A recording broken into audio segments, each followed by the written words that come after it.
With Brian Tseng, who's from Mass General and also at the Novartis Institute, and he's going to talk about taking the reins of your medical care and participating in clinical trials. So, Brian?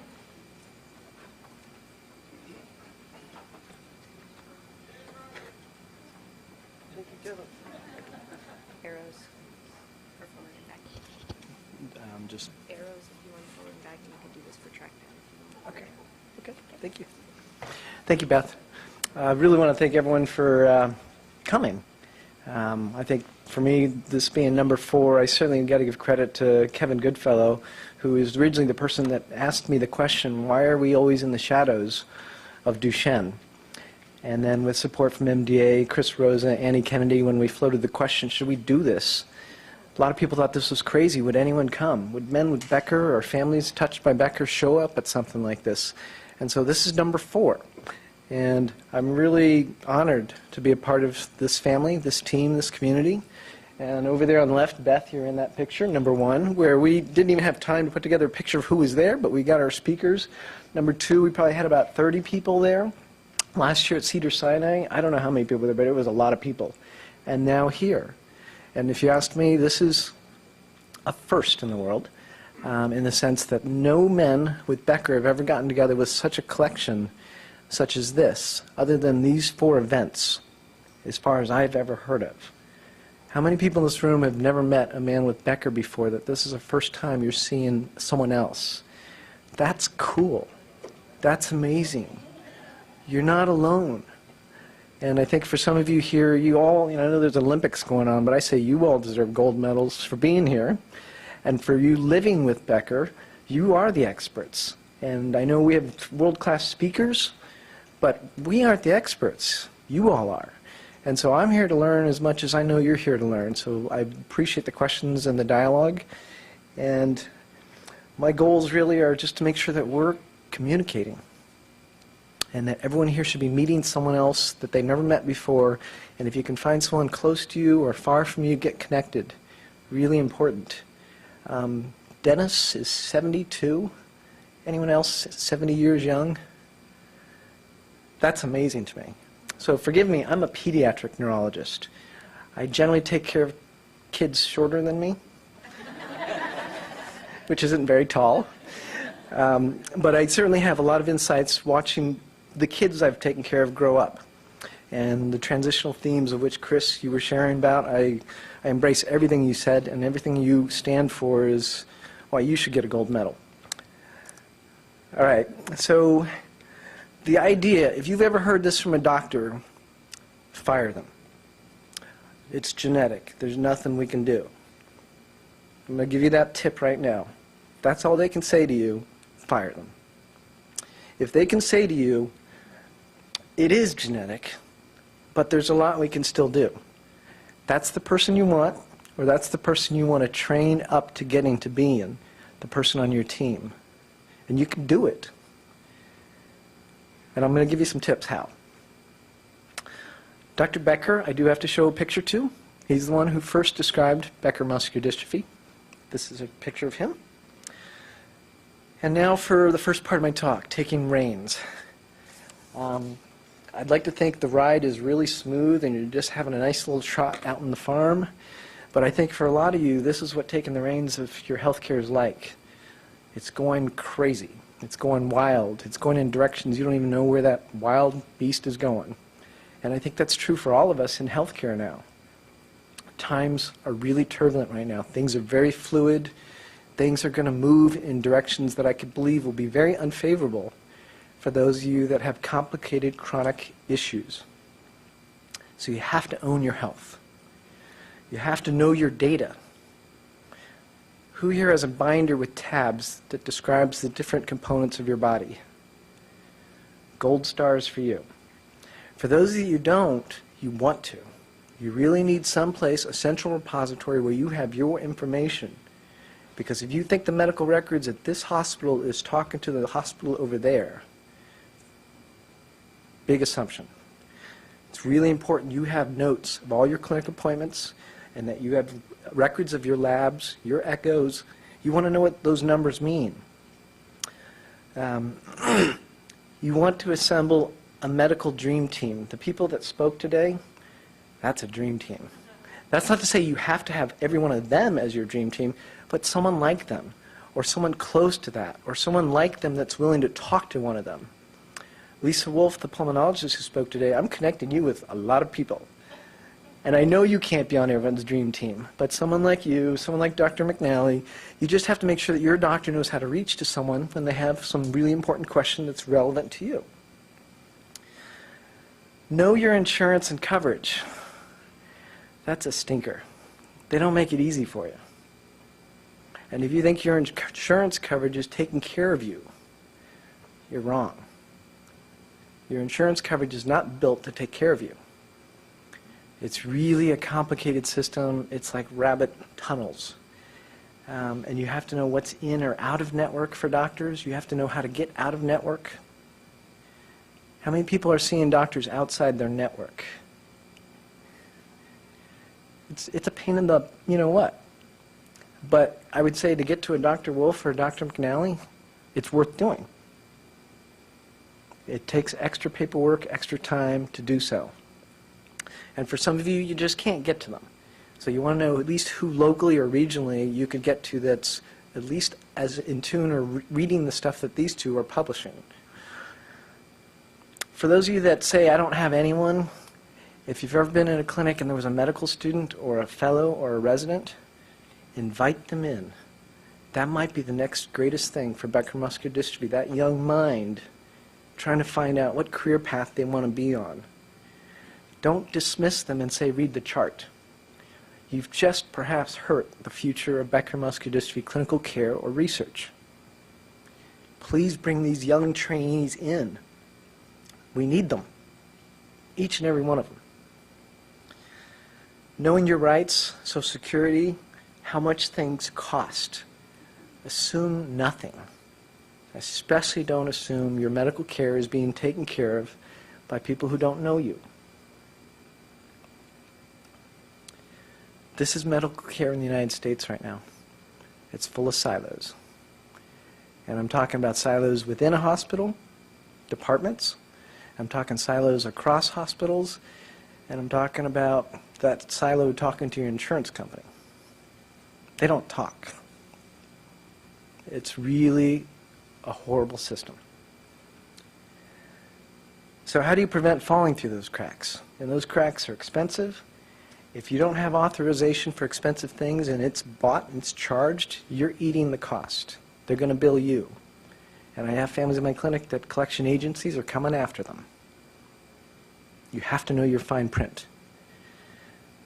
If you don't know what's going on with your health care and your team in different clinics or hospitals don't know what your cardiologist or your pulmonologist is thinking, how can your care be optimized? It's really important to optimize your care that your team knows what the other specialists are thinking, particularly when it involves breathing or your heart. And someone else is thinking about giving you a new medicine. Or you have a dental need and you need to go under anesthesia. If that dentist says, oh, yeah, I do this all the time, and then you'll say, do you know anything about muscular dystrophy and people with heart issues from that? And if they say, oh, we'll be fine, I do this all the time, that's not good enough for you. There are published guidelines now about anesthesia care of people who have dystrophin mutations. I tell all my families to bring that to their dentist or get referred to someone who's familiar with such issues. You don't want mistakes to be on you. Coordinating care is really important, and you need to be a part of the process to facilitate it. Okay, so team member number one has to be someone locally in your town, your neighborhood, who is a medical doctor. It could be your pediatrician, it could be your internist, your family medical doctor, family practitioner. That person, in a sense, is the quarterback, because they're the ones that write the paperwork that either gets you to a specialist or write the prescriptions for the equipment you may need or the medicine you may need. And if that person can't spend the time to hear what you have worries about, you need to find someone else. If you happen to have two people in this room right now that are in the same town and one likes their primary care doctor a lot and the other one doesn't, you should be talking to each other, and I say gang up on that person. switch. So that all of a sudden now 2 men with Becker are seeing the same doctor.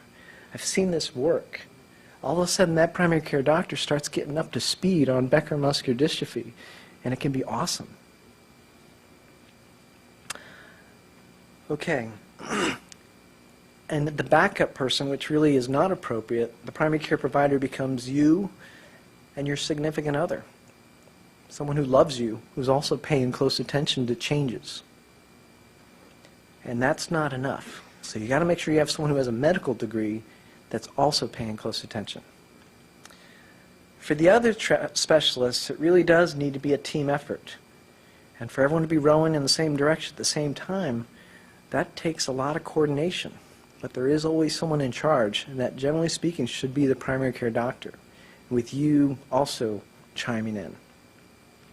If someone on this team is not rowing in step with where you're going with your health care and you're aiming for the best of care, get them off your boat. The list of people are among some who each and every one of you may need some of this roster or all of this roster. And the people who spoke today, that's the type of team you want. People who have experience with it, people who know how to navigate, and people who have seen things just like this that you are experiencing now or will be in the future. Your medical records, you got to know some things off the top of your head. What medicines you're on, what doses you're on, and just what are your allergies, things like that. Your weight, your ejection fraction. Some of you can start quoting your gene changes. That's fantastic. For medical insurance, I am not an expert in this, but I know the people who are reading the fine print, they're not stepping into cracks and falling through. People that are very persistent and positive, they have less woes with their insurance than people that are making assumptions. You really have to know your fine print and know how it's changing year to year. I expect profound changes in this next year and this next election. And some of it's going to be terrible for a community like this. You do have to know how to appeal things. And don't do it angry. Do it mature, positive, persistent, keeping records. And I have a person in my clinic, her name is Jennifer Samaras, who I call her my insurance gladiator. Not because she can gladiate for every single patient, but she can certainly direct families how to appeal things, where to go to the state attorney general's office, and how to make things happen. Not to say that she's going to do it, but she's going to steer families of how to do it. And every one of us needs someone who can advocate for us to make sure we're not slipping through those insurance cracks.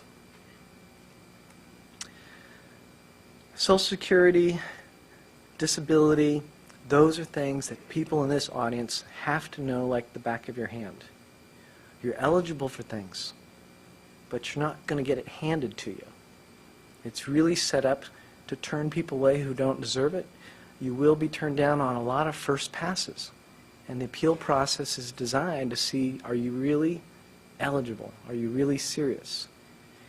And there really are very strict rules written about what makes you eligible or what makes you ineligible. And if you know the rules, then you can navigate the system. SSI also. I think some of the things that Chris talked about earlier are hugely important.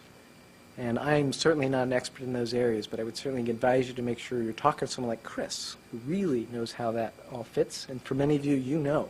Many of you guys have navigated it. Okay, and there are state-to-state differences to watch out for. I'm going to stop there and really shift gears now.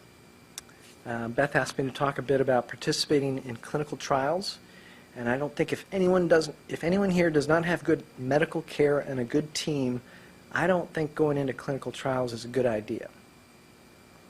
Clinical trials is not the place to get your health care. You need to make sure your health care is in good shape before you even think about participating in research. And with having said that, this website I have up on top, I encourage you all to know it. Because on that website, it lists all the clinical trials that are available to you. or at least to learn about. Whether you're eligible or not is a different matter. And I'll show you what's currently listed if you type in Becker muscular dystrophy and what comes back. But before I do that, a few things I wanted to say. Some of them require that you know your gene mutation. How many people in this room know your gene mutation? That's a lot, really a lot. How many in this room do not know your gene mutation? Okay. So that's something that you would want to know for some of the trials because they're going to require you to know it before you could even be considered. What kind of trial is it is a big deal. And that's not a small thing. That's a huge thing. If the clinical trial is testing a study drug, it's considered interventional. You are a guinea pig. You are a guinea pig, but a human one. Other trials might be quality of life. Others might be biomarkers. Others might be natural history studies. Those are not as risky. There's a big difference in risk depending on what kind of trial it is, so it's really important you understand what kind of clinical trial is this. When people say, got to do a trial, you should be saying, what kind of trial is it? Some of them have more risk than others. And of the clinical trials out there, you hear phase 1, phase 2, phase 3, that means a lot to me. That may not mean so much to you. It's part of the maturation process in the drug pipeline of what gets something to becoming registered and approved by the FDA. It has to go through this throughput to get there. And there are many safeguards in place. And some would say that adds the cost to it, that adds the time to it, that adds the work to it. But they're put in there to try to keep you as safe as possible. But no one can guarantee you that it's 100% safe because it's research on humans. And I'm speaking particularly of the interventional trials. Further things to be thinking about is in terms of your eligibility. Are you eligible? Because there may be some parts of the screening criteria that says you need to be able to do a 6-minute walk. For others, it may be saying you need to have a certain heart function. So it matters what kind of trial it is specifically. Some of the trials are exhausting. Some of them expect you to show up multiple times over a year. Some will do biopsies to you. Some will stick in indwelling catheters, draw lots of blood. The details in the trial matter because it's you as the study subject. A really important point that I'd like to make is this line down at the bottom. A clinical trial is research, period. You cannot assume it is the cure. There's unfortunately a very, very glaring therapeutic misconception that a lot of people out there that have really difficult diseases like muscular dystrophy, and they want to go and say that their trial is going to get them their cure. And if a person who enrolls you in the study says that to you, I would run from that study because that is not accurate. It is a trial trying to learn more. It could be a cure. It could be a better treatment, but there's no guarantee or promise of that. So please be very careful about that, okay? The registries are out there, and this is really important to have your head counted as part of this community. Right now, I can tell you that the Duchenne Connect registry, there are estimates of maybe 20,000 men, boys with the dystrophin mutation. There's only about 3,000 signed into that registry here for the United States. Where are the other 17,000?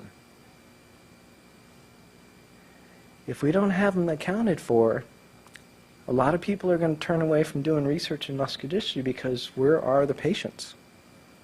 So really, if you really are serious about saying, I would like to see more research in my area of real special interest, please make sure you're counted in these registries. For people in the web world, if you're international, TreatMD, click on the country on that website and please register yourself. We need to get those numbers up.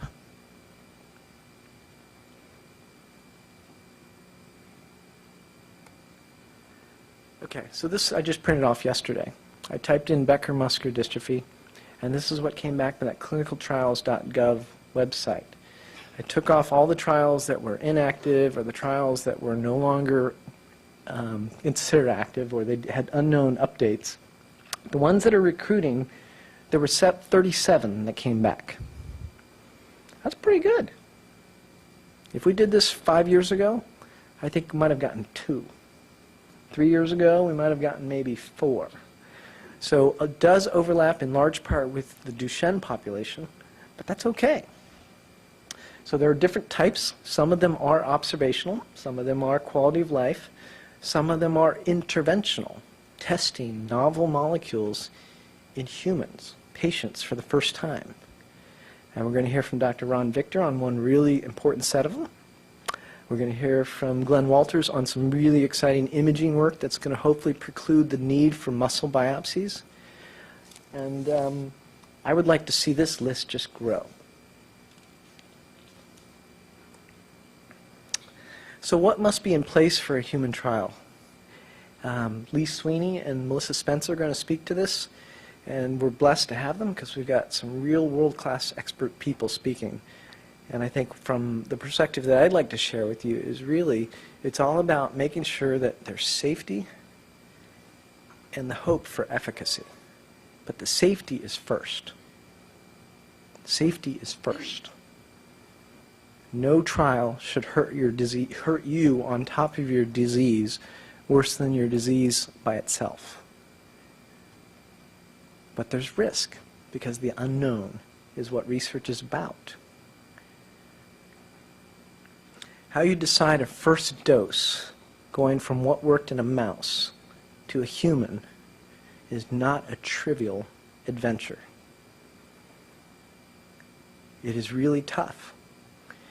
And no man in this room is the MDX mouse. The MDX mouse has been cured a lot of times already. And the things that have shown that mouse benefit have not held up as readily in the trials of humans that have tested the same things. So I think there's a lot about human versus animal differences that we have much to learn. And that's only going to come from human research with brave individuals like people in this room or on the web world. Questions asked before enrolling in a trial. If you buy a car, or if you buy a house, you're going to ask a lot of questions, aren't you? Now we're talking about your body. Before you enroll in a trial, you better go in there armed with a slew of questions. Or don't be in the business of thinking about signing up for research, because you won't be informed about what you need to know. Why is it being done? What do they hope to learn? Why do they think this experimental research could be effective? Have there been similar studies? What have been the outcomes? And please don't feel like you have to write this down. I'm going to make this available on the website. Scott is nodding yes. And I'm going to direct you to some more websites that will give you the handout of all these questions as well. So please don't feel like you have to write these down, because I have a lot more questions that I want you to think about. Okay, so this next slide is going to tell you to put your pen down. And there's another one. Risks. What are the risks? And there should be a slew of them. If they tell you in an interventional study there's no risks, they're lying. Have you ever read the package insert to Tylenol? Where do you think that information came from? Clinical trials with Tylenol. That's what a package insert is supposed to do, and that's what clinical trial is helping to build, the portfolio that gives that information of what things have gone on in humans that got this. It's not everyone, but it's a percentage of people. And if you're participating in a clinical trial, unfortunately you don't have that package insert, but your data is going to become part of a package insert if it ever gets approved. What are the safeguards? What are the risks? What are the tests or procedures that will be done? How will I know which of the procedures are the standard part of just medicine and which parts are the actual experimental parts? Some of these trials are very invasive. Will I need to be hospitalized for this study? How long? What will happen if I don't take part in this study? And this happens to be where you get your clinical care. Some people worry about that. What if I change my mind? Can I drop out? Can I be taken out of the study if I don't want to be? Yes, you can. It happens. Could I get the placebo? Damn. Nobody wants that. But the FDA does. Because how do you prove it actually worked if you don't have a placebo group? So some people, when they think about a pivotal trial, you have to be willing to accept the fact that you might actually be the placebo arm. That turns off people from enrolling. And all of a sudden then you have no research. And you'll never get the medicine if it never gets proven that it worked. So there's real dynamic tension there. Who's paying for the trial? Who part of the study is potentially getting paid for the study? There needs to be disclosures. There are conflicts of interest that are nowadays being really scrutinized that years back they really weren't. Will you get paid? Those are questions you should be asking. Make sure all your questions are answered. Make sure you thoroughly understand them. And only after you consent and sign, then you actually get screened. Labs are done, testing's done, and you may not be eligible for the study after they do all the screening.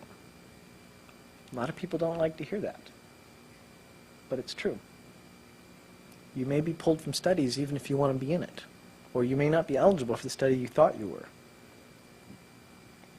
So if you just Google questions for patients to ask before enrolling in a clinical trial, the FDA has excellent information on this. The National Cancer Institute does, National Heart, Lung, Blood Institute, St. Jude, the AARP, and CenterWatch have just these websites that really list the questions you should be asking. So I kind of picked ones that I think a lot of people just let them go by because they assume everything's perfect, everything's safe. And we don't go into clinical trials thinking we can guarantee you anything. If you go into a clinical trial saying, I'm doing this because I want to help my brothers and sisters, I want the research field to learn from this, I want to test to advance knowledge, then you've got the right reasons. If you go into this saying, this is my cure, I want this to cure me, it must cure me, your reasons, unfortunately, are not realistic. And it's a really dangerous thing to go into such a trial thinking this is your cure. Okay? All right, so in summary, own your health. Know your data. Assemble your dream team, starting with your primary care doctor. Know your insurance. Help us get more people into our field. Assume nothing. Always open your mail. If it comes from the federal government or the state or your insurance or your hospital, don't let those things pile up. And for the clinical trials, register, learn the process, who are the stakeholders, what kind of trial is it? Ask lots of questions. Your safety is number one. Thanks.